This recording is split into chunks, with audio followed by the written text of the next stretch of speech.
She is the TeaEO of Calabash Tea and Tonic, and she does a weekly segment on Maroon's Medicine Chest in Nubia. Let me welcome back to the show, Dr. Sunyatta Amen. Hello.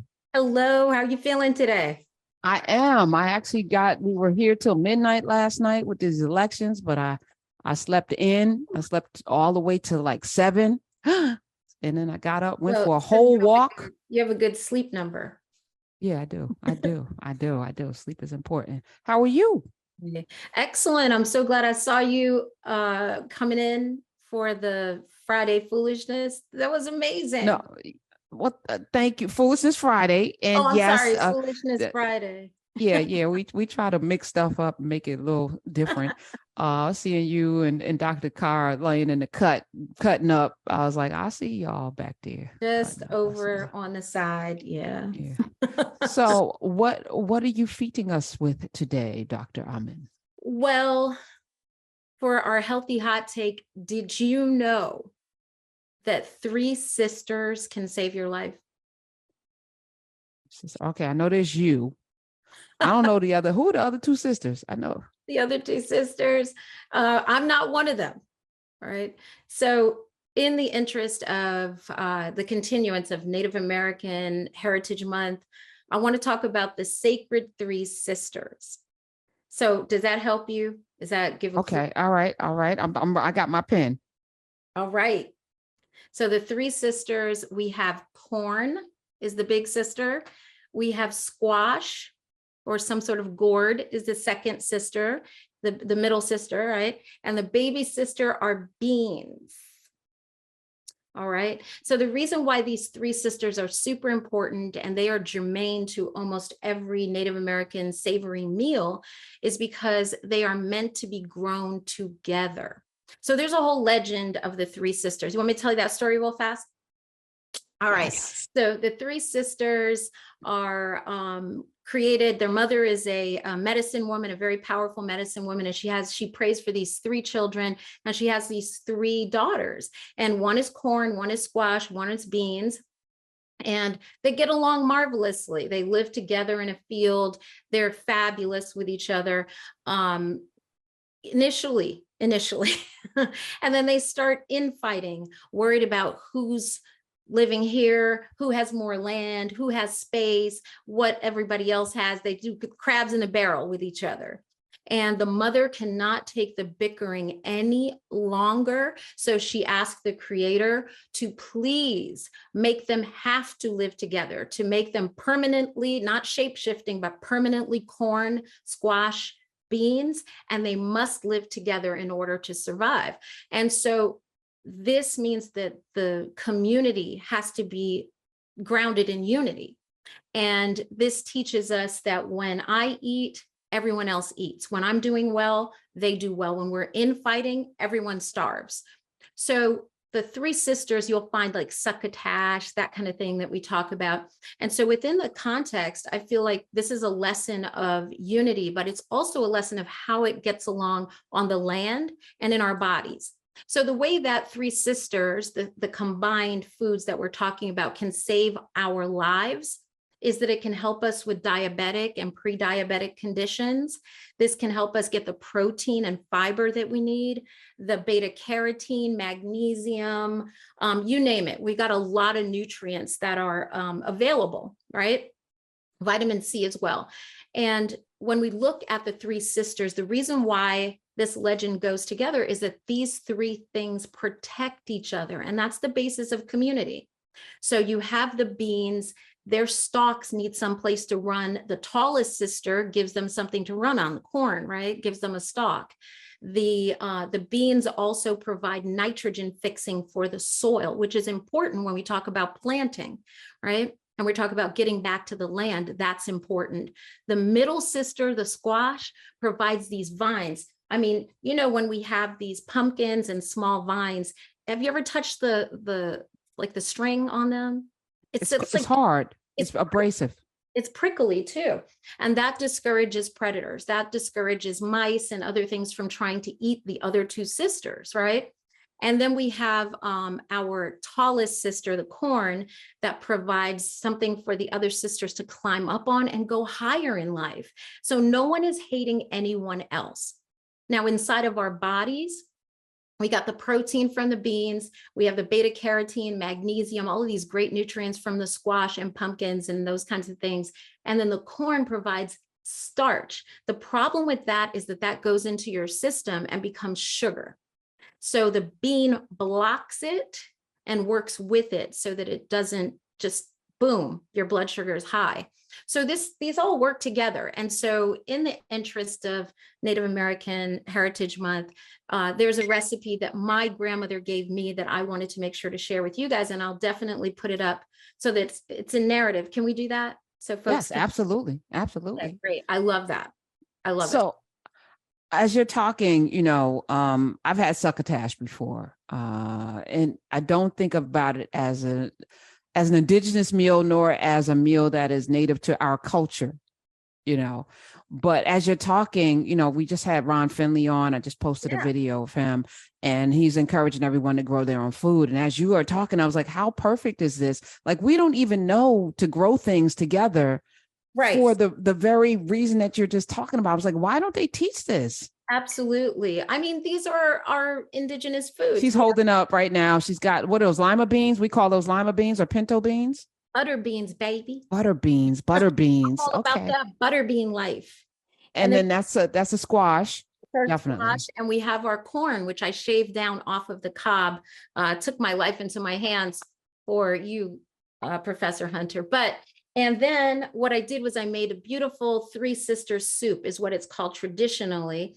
And so this has all three elements in there. It's got the oils that we need. It has sage, which is really important to have at this time of the year because that helps with mucus in the body. It's got rosemary, which also helps open up the nasal passages.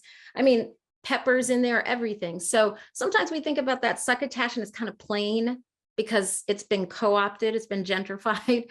But the reality is that we are accustomed to putting lots of seasonings in our food, and all of them have healing abilities. And when we grow our own food, this is what happens. Everything that you're seeing here, with the exception of the corn, I grew in my own garden. Wow. So this is when Ron Finley comes on, and I love him, I'm a huge fan. That's an opportunity for us to fix the nitrogen in the soil with the beans, plant the stalky things that go, the gourds, and then plant things that it can climb on. It doesn't have to be corn, because corn doesn't grow well in my area, but boom, you're ready. I love it. So what goes first in the pot? What do you put in the pot first? Garlic, onions, and then corn? Absolutely. You know what we do? So yes, your garlic, your oil is going in. Some really nice Sicilian olive oil is my favorite. It's a little heavy and nutty. You're going to put your alum plants. And as we talk about planting things, our garlic, our onion, our shallots, all of these things, scallion, these are the things that help us with our immunity. And so put them in the pot. We want everybody in there, everybody in the pool, everybody in the pool. So we brown those things. We brown the corn, just as you were mentioning. You must be an expert at this. Because I like to cook. And now I have the kitchen that I want. So I'm like, I'm just wondering, because I'm trying to broaden, I'd make the same thing. Like I would eat the same thing every single day, because it's just easy. I'm a tourist. I tend to do that too. If it's good to me, that's it. If I go to a restaurant, it's good, I'm always ordering that for 20 years. Yes. And people tend, when they go out with me, they're like, what are you getting? Because if I find something, if I find a good thing, I'm not letting it go. So I'm not trying to try new things. But with you, I know I can try new things and it'll be delicious. So that's a lot of pressure. But, and so we're going to use some of these Native American peppers. Look at this chocolate serrano. Look how beautiful that is. And where do you get that? Do you have a pepper guy too, like your mushroom guy? I have a pepper guy in my yard called Plant. Oh, okay. So you're the pepper guy. Yeah, and I want people to eat the rainbow. Look at this. We need to eat not Skittles. Not Skittles. We got to eat the rainbow in order to get all the nutrients we need. So we're going to brown those things in the pot.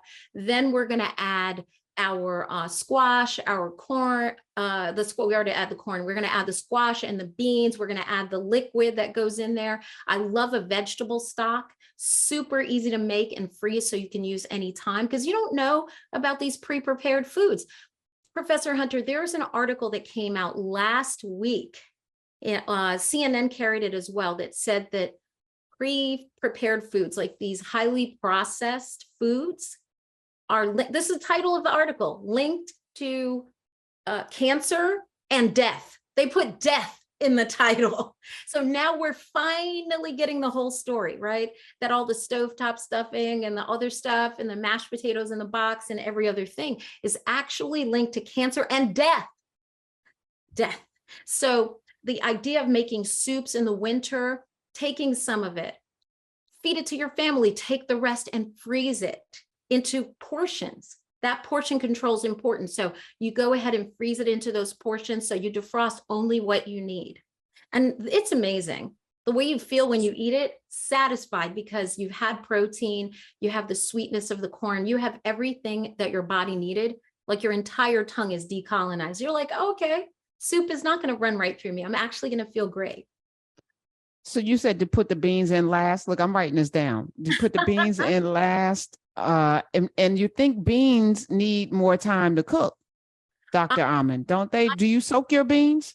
I do. So I either soak them, the beans that I was showing you that folks, I guess when they go on, they can look at this. These butter beans were canned.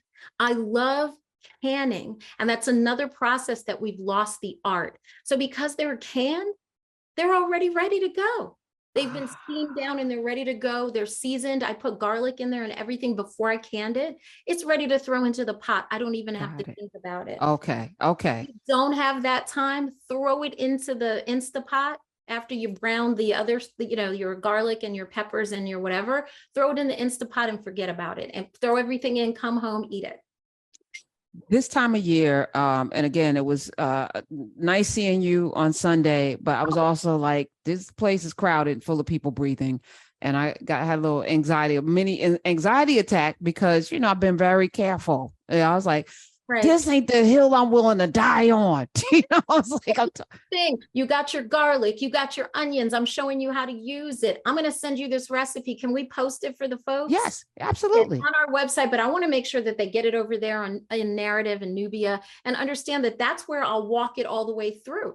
So we do it from literally, no pun intended, soup to nuts, where I'm going to take you all the way through it. I'm with you. You got questions. We're going to do it together because there's no community without unity. And that's the lesson of the Three Sisters soup. So when we want to just have something starchy, we're going to suffer. Just protein, our kidneys are going to suffer. Just the squash or things with some sugar fruit kind of thing, because a squash is really a berry. Right? This is actually a berry. It's a fruit, right? So all of these things need each other in order to balance. And this is a lesson of our lives in terms of who we are to each other. As we're bringing our brick like we do in Nubia, we need each other. And we need to make sure that we're taking care of ourselves. Then you don't have to die on that hill, right? You can go and enter a space where people are breathing with that V, breathing on you, and you're still good. Good. Well, actually, I had the conversation. I was like with myself afterwards, because I was like, you've been doing really good with keeping your immunity up. You've been eating the right things. There's a lot of ginger in my diet, a lot of garlic in my diet, and I drink water all day. I'm hydrating. And I heard that COVID hates water, hates ginger. So I'm like giving it everything it hates. Right. And I feel like, we don't spend enough time preventively combating the things. I'm like, because the only way something can get you is if your immune system is down, right? Absolutely. The stronger that is, the better you have to fight. You've got the resources to fight back with. And if you're giving your body too much other work, so you're eating this highly processed foods, et cetera, then it's like, I got too many jobs. You've given me too much to do. So why don't we take that out of the way and not wait until someone says you have cancer or this is going on or whatever, some issue to start eating like this. We can do that now. And does it look good? Oh my God. I was going to tell everyone, because those of you who are listening, you cannot see the amazing bowl that Dr. Sunyatta, I'm like, who's eating that? Right. That, like, I feel like Dr. Amen made that for herself. The bowl is beautiful, but what's inside the bowl just looks like a heaping mound of deliciousness with the corn. You just see everything. Oh my God. It smells like so much garlic and beautifulness. that we don't need to be afraid of these vegetables that happen at this time of year. Typically what happens is these beautiful Native American foods get co-opted and made into horribleness, like the green beans that taste like nothing, and everything's boiled to within an inch of its life, and it doesn't have anything to give you. Instead, it can feel nutritious, and man, I'm telling you, it tastes amazing. I tasted it before I came on air with you, and I was like, oh, that's nice. Because I'm a Taurus. I'm afraid to taste my own food, even though it might be good. And I'm a harsh critic. And I was like, this is actually really good. This is my great grandmother's recipe, so I'm sharing it. Now, is there heat in that bowl? I feel like you don't put, is there heat? What's the heat? Because I don't, for some reason, I feel like there's heat in that bowl, something a little spicy. Peppers, do you see those? Yes, I see those red. Yeah. Absolutely. There's some really beautiful, the ones that are here. I have some red serrano, some red chilies, some serrano, and the chocolate serranos, which are beautiful when you roast them. These are not roasted. This is just how they look. And they're very chocolatey, and they have a smokiness to them. So it just feels amazing on your tongue. It's time to decolonize our tongues. We're just going to get it together. Amen. Amen. Well, Dr. Amen, that healthy hot take was amazing. Brought to you by you. Y'all check the TeaEO out. Sisters. Yes, the three sisters. And Dr. Amen, check her out at Calabash Tea and Tonic. If you're in the DC area, you go to calabashtea.com and just do all of the things, and join Nubia where you're going to get the recipe. Dr. Amen, thank you. Thank you so much. I appreciate you. I'll send you some. Okay, I can't wait. I can't wait.